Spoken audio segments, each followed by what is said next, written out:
L'educació no és un tema únicament de depèn de matemàtiques, llengua, història. És la socialització, és l'estar en altres de la mateixa edat, és poder conviure. I això no es pot fer per la tele.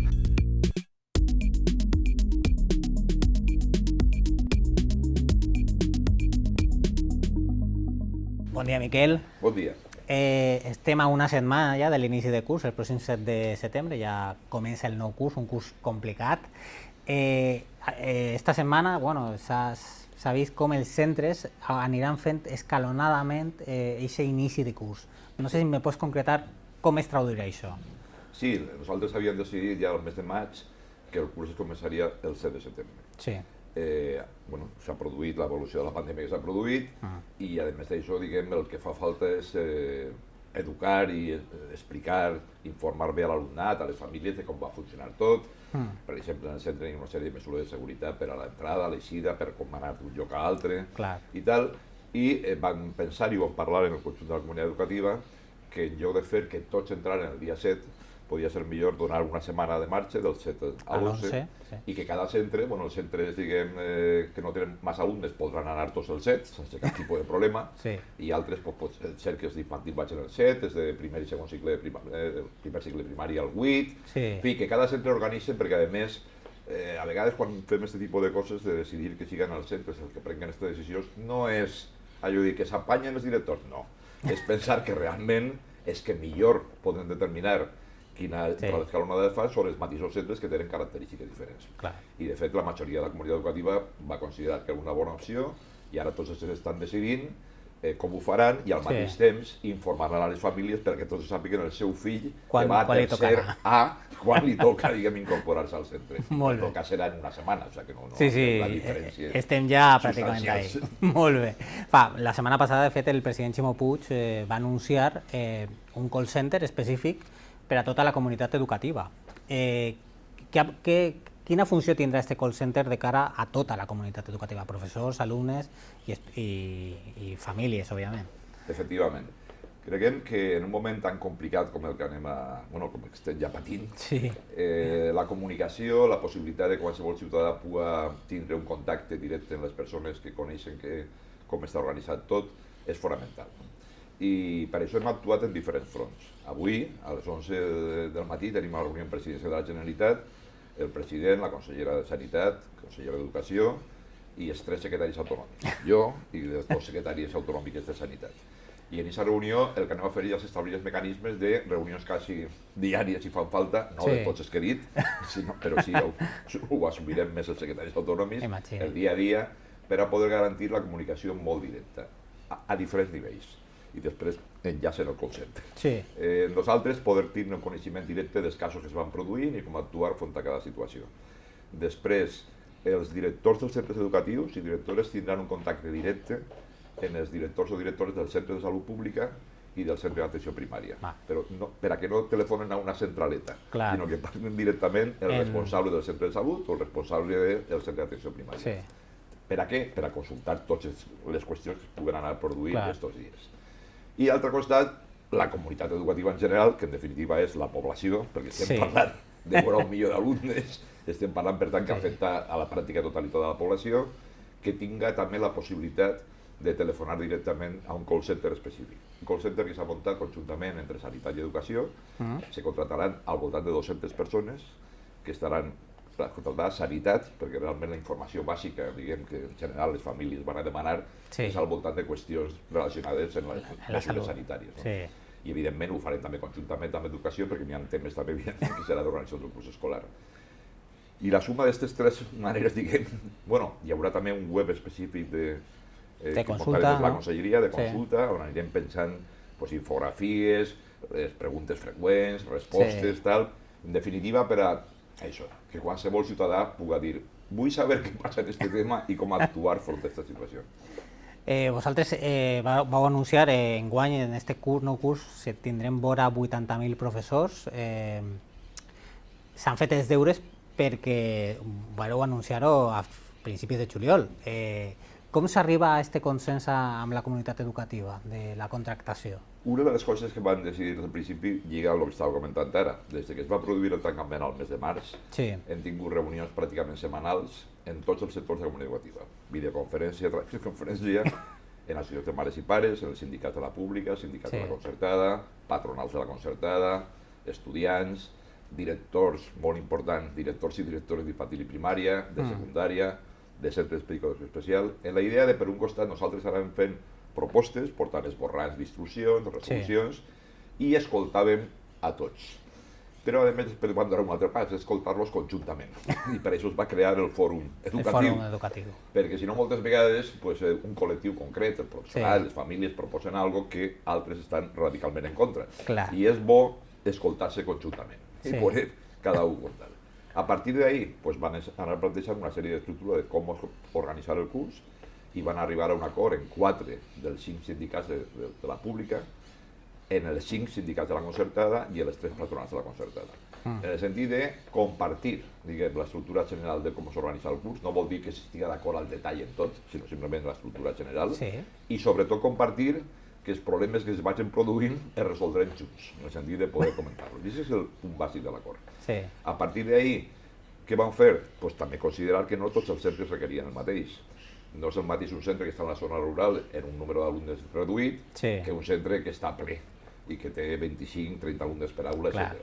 Van estudiar centre a centre com tenien que desdoblar les aules, com reduir la ràtio per crear els grups bombolla en infantil i primària en màxim 20 alumnes. Això que suposava de necessitats d'espais als centres, que suposava l'increment del nombre de monitors per a poder organitzar el menjador.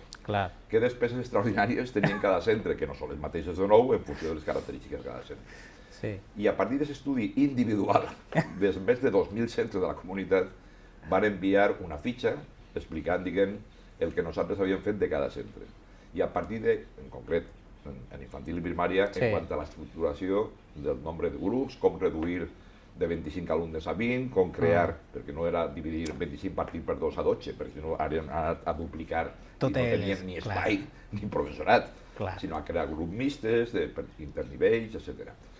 Cada centre ho va analitzar i va fer la seva proposta. Dir, mira, la conselleria m'ha proposat 18 grups, però per exemple nosaltres hem calculat que en 15 grups ja tenim suficient i tal, avant. I a més tenim els espais que hem adequat a l'espai o tal altre. El tema dels espais era un tema molt important. Per exemple, continuen existint reivindicacions que parlen de que en lloc de 20 a 15. Si ho hem estudiat també, ho vam estudiar al mes de maig, juny. Si haver anat a 15, el 86% dels centres de la comunitat no tenien espais.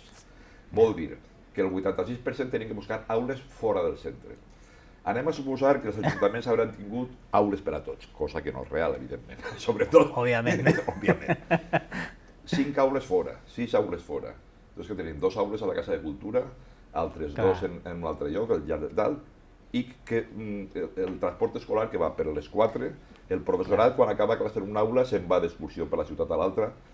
Aquest tipus de situació, els mateixos que avui estan reivindicant aquells alumnes, si feren aquest tipus d'estudi, veurien que és impossible, és més, estaríem més cabrejats que no ho sabíem per tot aquest tipus de tal. Encara que la intenció, evidentment, és bona, que és intentar... Sí, reduir la ràtio, lo millor possible. Per aquest estudi van arribar a la conclusió de que necessitaven contratar a 4.374 professors més, que no és un número, evidentment, de la FAR, sinó que és de les de cada centre. I quan? La primera setmana d'agost ja van fer l'adjudicació de places per a que el dia 1 de setembre, o sigui, demà, se pugui ja incorporar als centres. El dimecres dijous d'esta setmana, les jubilacions i les baixes que s'han produït al mes de juliol i agost s'adjudicaran també ara per intentar que també estiguen abans del dia 7. I tot això és el que comporta fer els deures en temps, que no vol dir que t'has que tot bé, però almenys vol dir que efectivament estigués una mica planificat com actuar davant d'una situació tan complicada com la que anem a dir. I tant. Explica'm un poc en què consisteix un grup bombolla, que anem a veure en primària i en infantil. Sí, són grups obligatoris en infantil i fins al segon de primària. I voluntàriament els centres poden aplicar-ho també en tercer i quart de primària, que de fet ahir s'han produït pols també, i cinquè i sisè també es pot, però en general s'ha anat a grups a distància de 1,5 metres, en cinquè i sisè de primària, igual que secundària, batxillerat i FP. En què consisteix el grup bombolla? Partim de que no existeix risc zero. I el que intentem és crear un grup més reduït d'alumnes que pugui permetre que quan es detecta un cas, la traçabilitat i el seguiment que té que fer les autoritats sanitàries siga més controlable i per tant més fàcil de poder fer. Perquè un grup ampolla de veritat significaria tancar a 20 alumnes en el seu mestre en una residència interns i que no veguen ja ni al pare, ni a la mare, ni a ningú. Clar, això seria un grup ampolla de veritat. Després la gent pregunta, per què parlem de grup ampolla si després se'n van al parc infantil o si després es barregen les activitats extraescolars? Evidentment, el que estem pensant simplement és en el temps que estan en el centre educatiu, que siga un grup reduït, 20 alumnes per aula en caràcter general, i que pugui permetre que quan es detecta un cas de contagi poder fer un seguiment d'entrada als 20 alumnes del grup, més el mestre tutor del grup. Més si un xiquet d'aquest grup, si el que és possible positiu, perquè estem parlant en principi d'una sospita d'un cas, no? Un germà que està en un altre grup, doncs evidentment el germà, son pare, sa mare, els altres alumnes en els que es té una relació més estreta. Que no es confirma cap altre cas positiu, doncs evidentment es queda ja controlat ahí. Que es confirma algun més, doncs evidentment ja entrarem en quarantena d'aquest grup o dels alumnes implicats i tal. Per tant, el grup ampolla realment el que permetís és fer un seguiment millor dels casos, fer els PCRs corresponents i poder fer les mesures d'aïllament cortat. I també un altre element molt important, que si es queda concentrat en un grup determinat o en dos, la decisió, per exemple, de la quarantena implicaria que aquests dos grups d'alumnes estan un temps, 10 dies, 14 dies, en sa casa. I la resta del centre continua treballant normalment. Cosa que no podrien fer si estigueren tots barrejats, anirien sempre a tancar el centre. Aquí pot permetre que sigui un tancament parcial. I a partir d'ahir l'ensenyament d'aquests alumnes que estan en quarantena es faria via formació online, que per això anem a distribuir 15.000 tabletes més de les que ja havíem distribuït al mes de juny-juliol. Millor dit, maig-juny. No? Van començar a distribuir els primers a finals d'abril, després ja maig. I ara tenim 15.000 més que les tenim ja en el magatzem de la Conselleria, que han de distribuir aquesta setmana, i hem signat un conveni en el Ministeri d'Educació, en red.es, per al qual arribaran, això sí, una mica més tard, novembre-desembre, moltes més, igual que ordenadors portàtils, que en definitiva això també permetrà, ja no parlem de la pandèmia, sinó millorar la inversió en dispositius mòbils per als centres educatius. Com s'utilitzaran sobretot els espais oberts, tipus el menjador o el pati, en les escoles? Sí, el menjador, que és un espai tancat, ahir, d'entrada, a la pràctica totalitat dels centres han incrementat els torns de menjador. Per a deixar més espai entre els alumnes. Per un costat és que no estan en grups bombolla, que normalment en l'infantil i primària són els de 5è i 6è de primària, i alguns de 3è i 4è, per a que puguen estar, això, mantenint la distància de seguretat de 1,5 metres. I per a quan va un grup bombolla, assignar-li una part del menjador a aquest grup, a distància un altre grup bombolla diferent, i entre ells no tenen per guardar la distància, igual que tampoc la guarden a l'aula, però sí que tenen assignat un lloc fix en el menjador, igual que ho tenen també assignat en el transport. De manera que cada alumne sentarà al mateix lloc sempre. I d'aquesta manera també facilitar que tot el tema de la neteja i la desinfecció pugui ser més àgil. Després, en el pati de nou aparegut diferents torns, en el sentit que no isquen al mateix temps tots els alumnes, i quan isquen, que tinguin també els que són grups bombolla assignades a algunes zones determinades del pati per a poder, en definitiva, continuar el que deia abans. Tindré una major traçabilitat quan es produïsca qualsevol tipus de cas de contagi. Ja m'has explicat un poquet al final què passaria si un alumne dona positiu. Sí. Què passaria, com arribaríem a una situació de tancament d'una escola, per a que un pare ho entenga? Sí. Avui hem enviarem en unes hores el protocol de sanitat i educació actualitzat, que és el que incorpora les mesures que es van acordar la setmana passada amb el Ministeri d'Educació, el Ministeri d'Educació i el Ministeri de Sanitat, el tema de la mascareta, ús obligatori a partir dels 6 anys, el tema de la presa de temperatura, etc. I després s'envia també avui una guia de com actuar davant dels casos que es produïsquen. Entonces, per exemple, si es produeix un cas, el que estava explicant fa un moment, grup bombolla, contactes més estrets, etc. Són 3 casos en un centre, en grups diferents. Ahí, sempre les decisions les prendrà Salut Pública. Salut Pública. Nosaltres ahí el que farem és col·laborar en el que ens diguen, però la decisió serà de Salut Pública. 3 casos diferents en un centre, en 3 grups diferents d'alumnes. I ahir fer el seguiment de tal, ja anem ampliant, diguem, les possibilitats de confinar de tal. I en aquest cas, Sanitat potser dir, doncs mira, hi ha que tancar la primària sencera, o únicament infantil perquè està en un edifici diferenciat i no ha tingut pràcticament cap contacte amb primària. I els 3 casos que s'han produït han sigut d'infantil, en 3 grups diferents d'infantil. O té que ser el centre sencer perquè ja, diguem, la traçabilitat és impossible de garantir-la. Per tant, en funció del número de casos, i no únicament del número, sinó a on es produeixen aquests casos, perquè el mateix exemple que he posat, si són els 3 de la mateixa aula, se suposa, del mateix grup bombolla, se suposa que està de moment concentrada la situació ahí, i per tant, en aquest cas solament hi hauria que confinar aquesta aula en particular els dies que determini la Conselleria de Sanitat, la Unitat de Salut Pública. La síndica del PP, Isabel Bonich, ha fet una reivindicació aquestes setmanes d'insistir en la necessitat d'una infermera escolar a les escoles. Per què el Consell no veu aquesta figura necessària? Sí, la reivindicació de l'infermera escolar és una reivindicació antiga, no d'ara, sinó de fa ja molts anys, que és una reflexió al voltant de que a banda del professorat, a banda del personal d'administració i serveis, hi ha una sèrie de professionals, com per exemple infermers escolars, mediadors culturals, treballadors socials, que fa falta, diguem, que de fet intervenen, diguem, en situacions concretes en l'alumnat, no ja de l'alumnat en general en molts casos, sinó en alumnes en particular, etc. Bé, i ahir, com sempre, hi ha que analitzar quina és la millor manera de poder intercedir. I això, diguem, com a reflexió general de quin tipus d'altres professionals farien falta incorporar-se als centres educatius. Per ara parlem d'avui. És necessari realment que estigui una infermera en un despatx, per exemple, del centre, esperant que es produïsca algun cas al llarg del dia? Quin tipus de tasques té que fer un centre quan es produeix un cas de contagi? Parlaven abans de que té que telefonar directament al centre de salut, en contacte directe, responsable. Té que telefonar al centre d'atenció primària en funció de la situació que es produïsca, a la família, per a que vagi a replegar a un alumne i ho porti on el dia que portar. No s'està demanant cap tipus d'intervenció sanitària a ningú. Per tant, si n'hi ha un cas, diguem, que algú té una situació greu de repente, etc., cridaran a atenció primària, tampoc servirà per a res l'infermera escolar. Seria ella la que quedaria per telèfon, seria l'única diferència. No tindria, diguem, més capacitat d'actuació.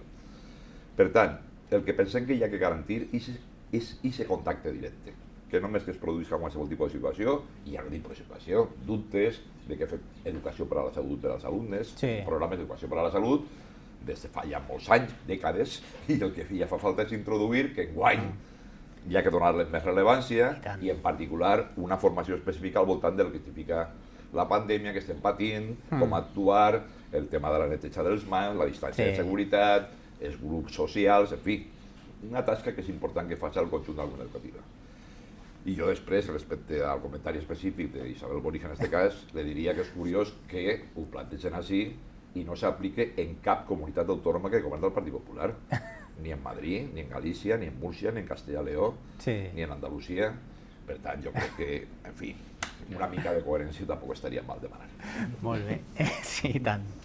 Estos mesos, òbviament, de l'anterior curs escolar estaven confinats i van utilitzar la plataforma de Mestre a Casa i la Conselleria ja ho ha dit, ha fet una gran inversió en tauletes.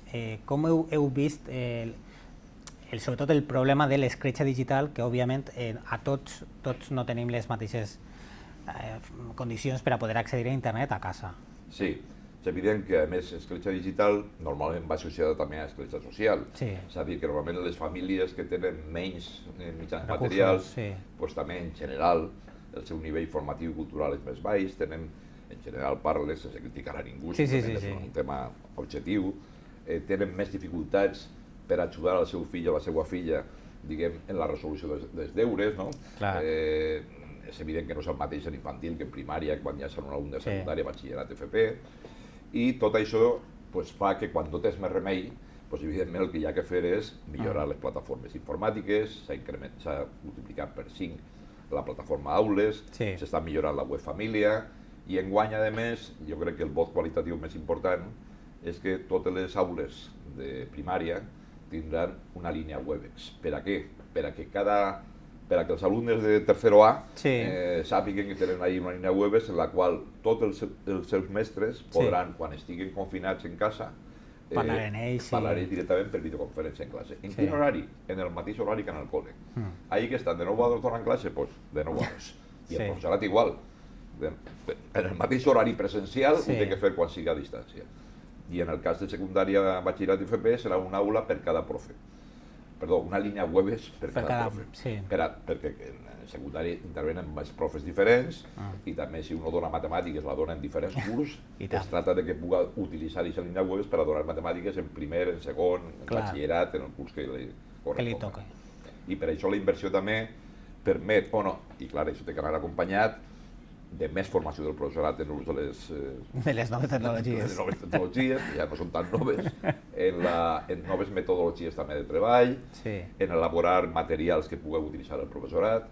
Ahí tenim un conveni també en el Ministeri i en la resta de comunitats autònomes per utilitzar conjuntament els materials que s'han fet en qualsevol altra comunitat per a que, en definitiva, el professorat tinga més ferramentes on poder acudir per a treballar millor en l'alumnat.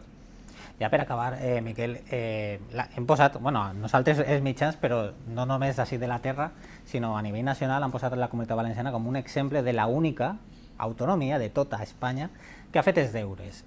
Vosaltres des de dins, com heu vist, quin balanç feu d'aquestes reunions en tota la comunitat educativa que s'ha arribat a un consens? Sí, s'ha arribat al màxim consens possible, que evidentment mai és la unanimitat. Òbviament. De fet, pareix que alguns, inclús, en lloc d'estar contents de que citen com a comunitat de referència, pareix que algú les ha dit que això no és bo i intenten ara desmarcar-se en alguna qüestió concreta. Però, en fi, més enllà d'aquest tipus de situacions, creguem que és fonamental, i serà tot l'any fonamental, escoltar molt. Tindre reunions permanents en tots els sectors. Poder explicar els motius de la presa de decisions. Dir, mira, m'he escoltat el que proposeu, el que parlava abans de 15 alumnes per aula. Jo estic convençut que si tingueren la capacitat de poder arribar al conjunt de les famílies i del professorat i tal, entendrien que és prou millor tindre 20 dins de les aules del col·le que no a 15 distribuïts per la ciutat. I en aquest cas, per posar un exemple concret, no? O per exemple, els PCRs. Anem a fer PCRs. Primer, el que sempre diguem i hem complit és que mai opinarem de les decisions sanitàries. De la mateixa manera que nosaltres no sembla bé que la gent en general opina de com que ha de donar la classe de matemàtiques o de llengua o d'història, perquè consideren que això és cosa del professorat i és cosa nostra, organitzar-lo, doncs creguem també que hi ha que respectar que les decisions sanitàries les prenen les autoritats sanitàries. Jo no soc epidemiòleg ni soc microbiòleg, i encara que ho fora, si estic així, és perquè estic treballant en educació i no per opinar d'altres coses. Però també invitar a una cosa. Crec llegir l'altre dia per el que dia dels PCRs. Que des que va començar la pandèmia, en la Comunitat Valenciana crec recordar que s'han fet 800.000 PCRs. Tenim 800.000 alumnes i 80.000 professors. Vol dir que faríem, abans de la setmana que ve, vora 900.000 PCRs i faríem quan la següent? Cada dia. El primer dia és una foto d'aquest dia, però aquest dia la gent acaba el col·le i se'n va a casa.